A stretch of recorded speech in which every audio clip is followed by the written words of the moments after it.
Du courage, les 3 binômes candidats pour le canton de Buzançais vont devoir en trouver afin de coller toutes leurs affiches. Avec la nouvelle carte électorale, ce territoire est devenu le plus grand de l'Indre. Il comprend 20 communes.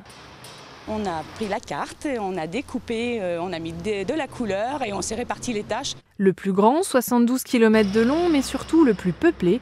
Ce canton compte désormais 21 000 habitants. Et il faudra qu'on s'attache avec Régis Blanchet, bien sûr, si nous sommes élus, à défendre tous les dossiers qui démarrent donc du nord du département jusqu'à Châteauroux pratiquement. Peut-être que ça peut être compliqué.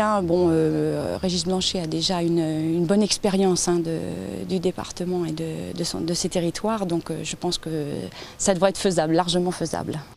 Mais ce redécoupage ne convient pas à tout le monde.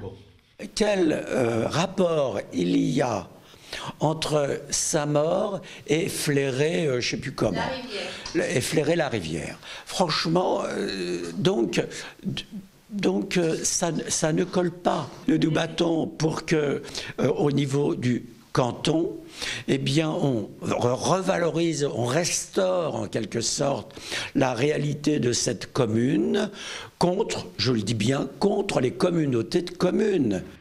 Les communes de ce canton ont au moins un point commun, elles sont bordées par l'Indre, mais entre des zones industrielles en plein développement et d'autres rurales plus enclavées, ce nouveau canton cherche encore une identité économique.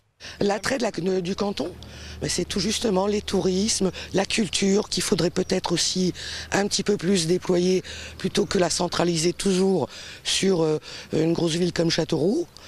Essayer de la décentraliser de façon à ce que les gens qui habitent à l'autre bout puissent aussi profiter des manifestations, qu'elles soient culturelles, cinématographiques. Quel que soit le résultat des élections, des dossiers attendent déjà les futurs conseillers départementaux, comme l'amélioration des voies de communication.